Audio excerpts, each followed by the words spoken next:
Fala pessoal, nesse vídeo eu vou mostrar como é simples começar o desenvolvimento de uma API REST com uma biblioteca chamada Restify. Então, para construir esse exemplo, eu vou utilizar JavaScript e para executar Node.js. Então, vamos começar. Então, o ambiente que eu preparei aqui é muito simples. Na verdade, eu criei uma pasta que eu chamei de Restify App, é uma pasta vazia, e eu também apontei essa mesma pasta para um editor que eu costumo utilizar. Para você acompanhar esse exemplo, você pode utilizar qualquer editor. Na verdade, a gente não vai usar nada sofisticado durante esse vídeo. Então, para começar, já que a gente vai instalar, digamos assim, a gente vai utilizar um pacote chamado Restify, ele é um pacote NPM, a gente pode começar e iniciar a nossa aplicação no NPM utilizando o comando npm init. Claro que para esse exemplo eu não vou mostrar a instalação do Node, eu já espero que você tenha o Node instalado.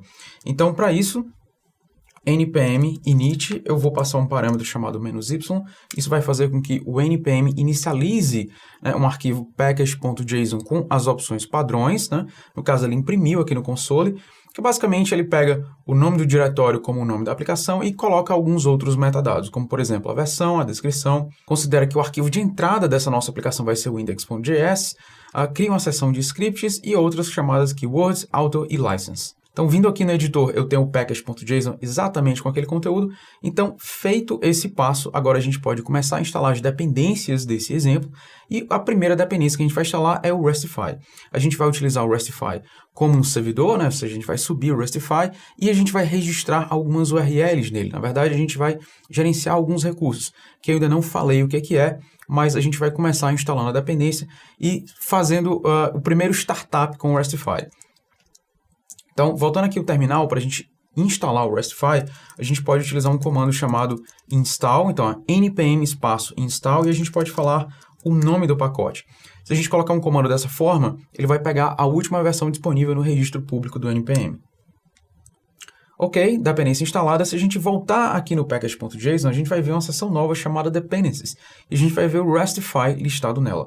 Na verdade, esse pacote Restify ele é colocado nessa pasta Node Modules, junto com uma série de outros pacotes que a gente não pediu para instalar, mas são dependências diretas ou indiretas do Restify. Então, feito esse passo, agora a gente pode ir direto para o uso do Restify. Então, vamos criar um arquivo que eu vou chamar de index.js, vou colocar na raiz mesmo. Então, index.js, esse nome pode ser o nome que você quiser. Eu estou usando index.js simplesmente porque eu quero seguir o que foi sugerido aqui no main. Mas, na verdade, não é obrigado você fazer isso. Já aqui dentro do arquivo, a gente pode começar importando o pacote que a gente instalou. Então, vamos criar uma constante que eu vou chamar de Restify. E eu vou utilizar a função require para importar esse pacote do npm que a gente acabou de instalar. Então, o pacote é o Restify. E esse objeto que é retornado por essa função require vai me dar acesso a uma função chamada createServer, que eu posso utilizar para criar um servidor e aí sim ouvir numa porta e deixar ele executando, ouvindo por requisições. Então, como que a gente cria? Restify.createServer. A gente opcionalmente pode passar algumas opções quando a gente está criando o servidor. Então, aqui eu vou passar apenas uma única propriedade, que por enquanto eu vou utilizar a propriedade name. Isso aqui vai servir para dizer qual é o nome do nosso servidor. Então, eu vou colocar um nome bem simples mesmo, chamado myRestAPI.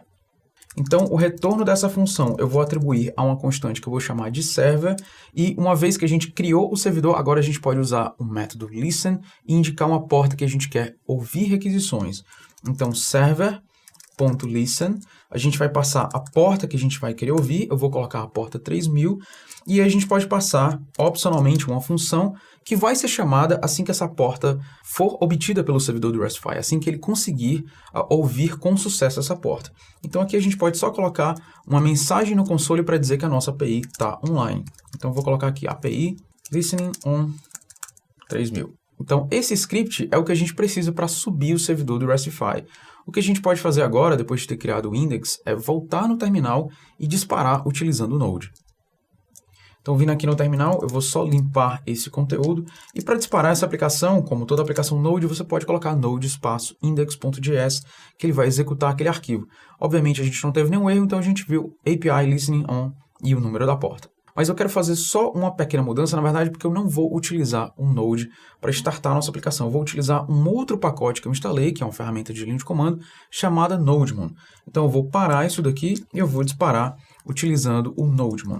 O Nodemon é muito similar ao Node.js, você passa simplesmente Nodemon, espaço e o caminho do arquivo, E o que ele vai fazer a mais é que ele vai ficar olhando esse arquivo, ou na verdade os arquivos dentro dessa pasta, por mudanças. Então toda vida que eu modificar esse script, ele vai restartar a minha aplicação. Então, como eu estou em desenvolvimento e eu vou fazer bastante alteração, isso aqui é muito interessante para mim, porque eu não quero ficar lembrando de voltar no terminal, parar o processo que eu tinha subido com o Node e depois subir novamente. Então, ao utilizar o NodeMon, eu já ganho com isso. Então, só para a gente ver essa dinâmica, eu posso adicionar, por exemplo, um outro atributo aqui nas opções que eu passei para o Create Server, que eu vou chamar de version. Então, eu posso passar, por exemplo, a versão da API, que seria a 1.0.0. Então, ao salvar, a gente pode voltar ao terminal e você vai ver que houve um restart da nossa aplicação e é exatamente o que eu espero quando eu estou em desenvolvimento. O NodeMon pode ser instalado com esse comando npm i, que seria o diminutivo para install, o nome do pacote, que seria NodeMon, e a opção "-g". Quando eu passo essa opção "-g", na verdade eu estou dizendo que eu não quero que esse pacote seja instalado dentro da minha aplicação. Ele vai ser instalado de forma global e vai ficar disponível para eu utilizar ele independente dessa aplicação. Então eu poderia, por exemplo, abrir um terminal em outra pasta e continuar utilizando o NodeMon. Então, cancelando o comando, já que eu não preciso mais instalar, agora vamos voltar para NodeMon, index.js e vamos deixar executando aqui em background. Então, apesar do nosso script ser simples, ele não está fazendo muita coisa. Ele está basicamente criando um servidor e ouvindo numa porta. Agora, como é que a gente faria para começar a fornecer conteúdo utilizando o RESTify? Bom, esse objeto server, ele tem acesso a uma série de métodos para a gente fazer o seguinte. A gente vai configurar uma URL e vai associar com uma função. Então, sempre que a gente acessar essa URL no browser, associando a um determinado método HTTP, ele vai cair nessa configuração que a gente vai colocar aqui junto com esse objeto server e vai chamar uma função que a gente vai associar com aquela rota. Então, por exemplo, se a gente quiser obter um recurso ou um conteúdo, por exemplo, de uma URL/hello, a gente pode associar uma função, que eu falo já sobre ela, e sempre que alguém fizer um get em /hello, ou seja, for lá no browser digitar localhost, porta 3000/hello, essa função vai ser chamada. Então, essa callback, ela tem uma determinada assinatura. As callbacks do RESTify recebem 3 parâmetros, request, response e uma outra função chamada next. O request vai representar o meu request, ou seja, quem está fazendo aquele request, quem é o browser, qual o IP que está vindo, qual é o método que está chamando, quais são os parâmetros que foram usados na URL e outras coisas também, quais são os headers, ou seja, os cabeçalhos que foram enviados junto com aquela requisição. Então, esse objeto request vai representar exatamente isso, ou seja, o pedido, né, que o cliente fez para a gente processar. O objeto response, ou aqui abreviadamente chamado RESP, ele representa o objeto de resposta, ou seja, qual é a resposta que a gente vai dar para quem está pedindo essa URL/hello. Então, a gente vai já utilizar esse objeto. E a função next é uma função que a gente pode chamar quando a gente quiser passar o controle dessa chamada para uma próxima função, porque a gente pode associar mais de uma função com a mesma URL. A gente também pode chamar o next quando a gente tem uma função só. A gente basicamente está avisando ao RESTify que a gente terminou de processar aquele request. Então, o que a gente pode fazer aqui? Vamos utilizar o objeto response. E o objeto response, ele tem um método chamado JSON que eu posso imprimir, ou seja, eu posso devolver um objeto em JavaScript. Então, vamos colocar aqui message, ou seja, se a gente está pedindo hello, vamos colocar aqui, ou seja, seria um exemplo de olá mundo. Então, ao salvar script dessa forma, agora eu posso ir no browser e acessar o localhost 3000/hello e eu devo ver exatamente essa mensagem. Então, vindo aqui no browser, se a gente digitar localhost 3000/hello, a gente tem exatamente aquela mensagem. Ok, mas a gente não criou um recurso REST ainda. Então, o que seria um recurso? Um recurso é qualquer coisa que pode ter um nome dentro de uma aplicação. Como, por exemplo, se a gente tivesse uma aplicação feita por uma instituição de ensino, um recurso poderia ser uma escola, aluno, sala ou funcionário. Então, imagine que a gente tem um recurso chamado escola. Para expor uma lista de escolas para o mundo externo, registramos esse recurso sobre a URL/escolas. Então, todo mundo que quiser obter uma lista, basta acessar a URL, ou, em outras palavras, mandar uma requisição GET para a URL/escolas. É fácil, né? Então, REST diz que, para manipular um recurso, a gente usa métodos do protocolo HTTP combinados com um URL. Então, a partir daí, nós aplicamos a semântica da operação. Se para ler utilizamos o método GET, para incluir um recurso, nós usamos o método POST. Para excluir, usamos o método delete. Para alteração, utilizamos o PUT ou o PAT. Agora vamos voltar para o código e criar uma lista de alunos e devolver no método GET. Então, como a gente vai criar um recurso chamado aluno, a gente vai começar expondo a lista desses alunos através da URL /alunos. Então, eu vou pegar esse exemplo que a gente construiu e eu já vou começar modificando. Então, ao invés de /hello, eu vou chamar de /alunos. E aqui eu vou retornar uma outra coisa, mas não vai ser essa mensagem. Então, por enquanto, eu vou criar aqui um array de alunos para representar esses alunos em memória. Nos próximos vídeos, em continuação a esse, eu mostro como é que a gente pode substituir esse array em memória e utilizar banco de dados. Mas, para começar, só para a gente entender o exemplo, vamos utilizar em memória. Então, eu vou criar a lista de alunos, por enquanto, nesse arquivo mesmo. Depois a gente muda isso aqui e leva para algo mais organizado. Então, const alunos, ele vai basicamente ser um array que a gente vai ter dois objetos. Então, eu já vou deixar aqui a representação dos dois objetos. A gente vai ter algumas propriedades. Primeiro, eu vou criar uma propriedade chamada id, que por enquanto eu vou deixar vazio, depois eu atribuo algum valor. Eu também vou ter uma outra propriedade que eu vou chamar de name, tá? Então, o name eu já posso colocar um valor. Vamos colocar aqui, por exemplo, Bruce Wayne. E para o outro aluno, vamos colocar um outro nome. Então, vamos colocar, por exemplo, Diana Prince. Então, agora que a gente tem uma rede de alunos, a gente pode devolver essa lista, basicamente, nesse método JSON. Então, JSON, alunos, e aí sim, quando a gente digitar /alunos, a gente tem o acesso à lista inteira. Então, a nossa callback está pronta, mas antes eu quero preencher o valor do ID. Então, essa informação pode ser qualquer uma que identifique unicamente aquele objeto. A gente não vai utilizar agora nesse método, mas a gente vai criar uma outra callback que vai utilizar esse ID já.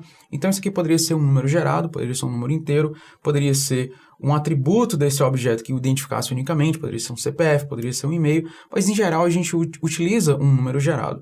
Mas eu não vou utilizar o inteiro simplesmente porque o inteiro ele vai dar uma ideia para aquele cara que está usando a minha API de uma determinada continuidade. Então, se eu tenho um usuário de ID 20, ele pode querer acessar os dados do usuário 21, 22, 23. Então, em geral, a gente usa um número gerado que não dê essa ideia de sequência. Então, para isso, a gente pode utilizar um número do tipo o ID e a gente pode pegar na web, a gente gera, cola aqui e utiliza sem maiores problemas. Então, vamos abrir aqui o browser, eu vou abrir uma outra aba e vou procurar aqui no Google o ID. Então, bem aqui tem uma ferramenta de geração online. Eu vou basicamente copiar esses números. Vou colar aqui no primeiro, vou voltar lá, vou fazer um refresh na página, ele vai me dar um outro número. E aí eu vou pegar esse valor e vou colocar aqui. Então, beleza. Ao salvar, agora a gente pode ir no browser e pegar essa URL /alunos para ver se a gente tem exatamente o conteúdo desse array. Então, voltando aqui no browser, antigamente a gente tinha /hello, agora a gente vai colocar /alunos e a gente tem o conteúdo daquele array. Então, a gente tem o primeiro objeto que é Bruce Wayne e o segundo objeto que é Diana Prince. Assim como a gente usa um URL para obter a lista de alunos, nós também usamos um URL para obter ou manipular os dados de um único recurso. Então, no nosso exemplo, para acessar o dado de um único aluno, basta ir na URL /alunos e adicionar o ID do aluno nesta URL, formando /alunos /ID do aluno. Então, vamos fazer essa modificação e criar mais uma callback para manipular esse caso. Então, como é que a gente pode criar uma callback para acessar os dados individuais de um determinado objeto? Aqui no nosso caso, que seria o recurso aluno. Então, seria basicamente a gente colocar /alunos e o ID do aluno, que seria esse número que o identifica unicamente. Então, a gente vai criar uma outra rota que vai receber isso como parâmetro e, a partir desse parâmetro, a gente vai dar uma olhada nos nossos dados, que por enquanto é um array, e aí sim filtrar, saber qual dos dois objetos. Se a gente achar, a gente retorna. Se não achar, a gente vai fazer outra coisa.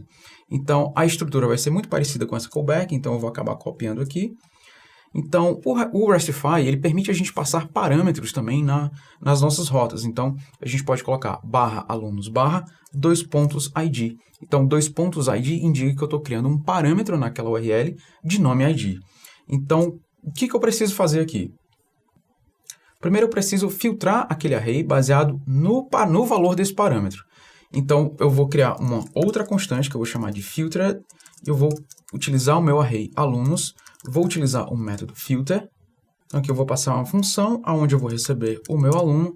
E aí eu vou fazer uma comparação, que é o ID do aluno vai ser igual a alguma outra coisa. Então, como é que eu obtenho o valor do ID que é passado na URL? Bom, todas as coisas que são pedidas para a gente, elas vêm nesse objeto chamado request. E esse objeto request, ele tem uma propriedade chamada params, que eu posso utilizar para pegar o valor desse ID. Então, seria aluno.id igual a request.params.id. Então, dessa forma, eu vou filtrar o meu array pelo aluno que tiver o ID igual ao ID que foi passado no caminho da URL. Então, agora a gente pode continuar essa implementação. Então, aqui eu vou fazer um pequeno teste. Então, se esse array realmente tiver algum elemento, significa que eu achei alguém. Então, if filtered.length, ou seja, se ele tiver alguém, eu simplesmente posso retornar esse alguém. Então, response.json, e aí eu posso fazer um acesso através do index. Então, seria o meu filtered 0, ou seja, o primeiro elemento. É seguro eu fazer essa operação, porque eu fiz o teste antes, claro. Então, se eu não achar alguém, eu vou basicamente utilizar um código da especificação HTTP para dizer que o que foi pedido naquele request não existe. E esse código é o 404. Então, como é que eu faço isso utilizando o Restify? A gente vai, obviamente, utilizar o objeto response, porque tudo que a gente vai devolver, a gente utiliza esse objeto. Então, a gente pode utilizar um método chamado status, onde a gente vai indicar o status 404, e a gente basicamente pode, na verdade, né? Isso aqui seria opcional, a gente pode basicamente utilizar o método JSON e devolver uma mensagem, digamos assim, para indicar que aquele objeto, ou seja, aquilo que foi pedido, não existe. No final, a gente pode basicamente fazer um return next, e aí a gente indica que o Restify pode passar esse controle adiante. Então, a gente não fez no anterior, mas a gente pode fazer agora.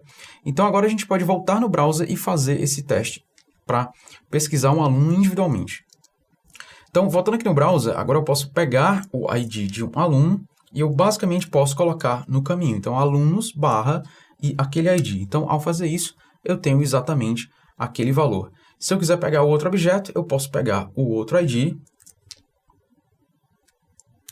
colar aqui, e aí sim eu tenho acesso ao outro valor. Então, se eu colocar algo que não existe, basicamente a gente tem aquela mensagem not found, e se a gente der uma olhada aqui no console, por exemplo, vamos fazer um refresh, a gente vai ter uma marca, né, indicando que aquela requisição teve problema, então esse request está vermelho, e aqui o status é 404, indicando exatamente isso. 404 é not found. Essa mensagem, na verdade, ela acaba sendo redundante. Então é isso, gente. Por esse vídeo é só. Nos próximos a gente vê outros métodos e também como adicionar banco de dados. Então, até lá.